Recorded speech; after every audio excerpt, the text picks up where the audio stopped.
Good morning, everyone. This is Jeremy here at ExtremeWeatherTracker.com, updating your tropical weather at 10:40 a.m. on August 16th, 2011. We have a couple things that I want to talk about in the tropics today.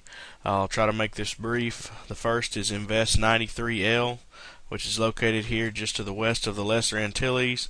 And we also have another area of disturbed weather, an African wave coming off the coast of Africa that's located just to the southwest of the Cape Verde Islands. Tropical Storm Gert is still off the screen up in this area here, accelerating out to the north and east, and should be no threat to land. Now let's go to this is the Tropical Atlantic Floater for 93L, and as you can see, overnight lost some of its convection, still fighting dry air, but you can see somewhat of a rotation in this area here, and most of the convection is centered off to the north side of the system. It is firing quite a bit of convection, given that it is in this dead zone that we talked about yesterday in the Eastern Caribbean, where the trade winds basically try to hinder or any development from occurring. So it is moistening up its environment as it goes along, but it is fighting dry air. Not a whole lot of shear in this area, but I'm fairly impressed with it given the conditions that it's having to face right now. So we'll see if it can end up sustaining convection over the next 12 to 24 hours. The Hurricane Center has tasked the hurricane hunters to fly into it this afternoon. That mission possibly could be canceled due to the poor appearance on satellite, but we'll have to see if that ends up getting canceled or not.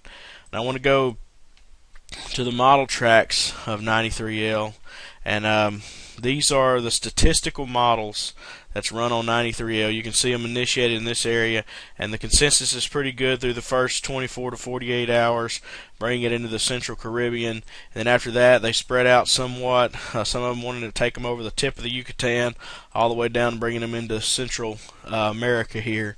Now statistical models are a little bit more unreliable, given the fact that they only use statistical data plus the current conditions to forecast the track. So these here are just taking it in the general direction that they feel like statistically, given the current steering layer, that these tracks would take.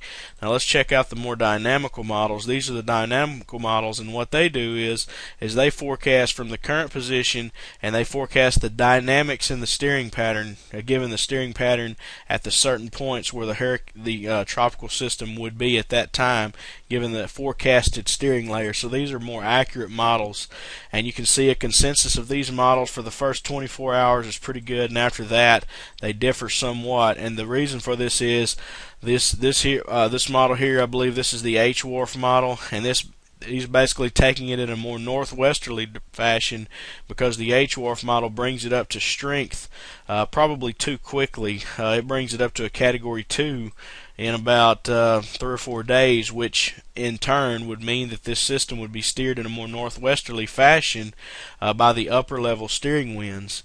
Now you have these other models here that's trending further south. They believe the system will stay weak with hardly any development, so we could see this thing continue on a westerly route, taking it in Central America. So the deciding factor on where 93L will eventually track will be whether it stays weak in this area or whether it strengthens quickly. If we see it strengthen quickly, then we can expect a more northwesterly path, possibly across the Yucatan and into the southern Gulf of Mexico sometime next week. If 93L indeed does not organize and stays weak, we can expect a more southerly track, possibly into Central America, and not affecting the United States. So this is something we're going to have to keep an eye on, given the fact that the water temperatures are very, very warm in this area. The shear is relatively light, and the MJO is returning to our area. I feel like 93L does have a chance of getting its act together once it enters this area of the world in the next 2 to 3 days. So that's something we're going to have to keep an eye on over the next several days, as this is the closest threat to land. And I want to show you, this is the water vapor loop showing 93L here, and as you can see out ahead of it, you see this dry air that's being entrained in the system.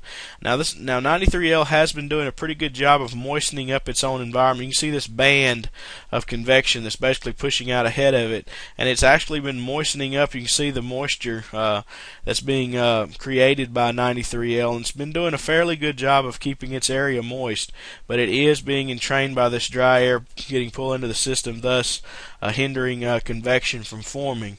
Now you can also see on the satellite loop here, this is probably our next invest. This is the wave that just came off of Africa, and as you can see out ahead of it, it does have a fairly large area of dry air that that has moved off of Africa with these waves.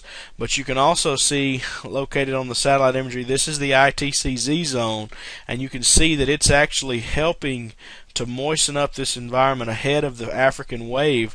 So this could possibly help this wave develop a little bit more rapidly as it moves into this area that's already being moistened up by the ITCZ zone, the intertropical convergence zone, that is. So we'll have to see over the next few days. Most of the models are developing this African wave into a monster and bringing it just north of the Caribbean, possibly affecting the Bahamas. Some of the model runs are bending it back to the west, bringing it in the Gulf of Mexico. Some of them actually bringing it straight up over Florida and brushing the east coast. So we definitely need to keep an eye on that one, as it looks like this ridging pattern that I've been talking about is definitely going to be building back in over the system as it comes west-northwestward. So that's the system down the road that we definitely need to keep an eye on. But for right now, the closest thing that we have in our backyard is 93L, and as we can see on the model tracks, we definitely need to keep an eye on it, because when it enters this area of the world, it could definitely become better organized, and the waters in this area here through the Gulf of Mexico are very, very warm and very deep. There's a lot of potential for development here. So we'll keep our eyes open. We'll keep updating you, and hope you guys keep checking back. Hope you're enjoying this blog as much as I'm enjoying making it. So once again, you guys have a great afternoon. This is Jeremy here at ExtremeWeatherTracker.com. See you all again soon.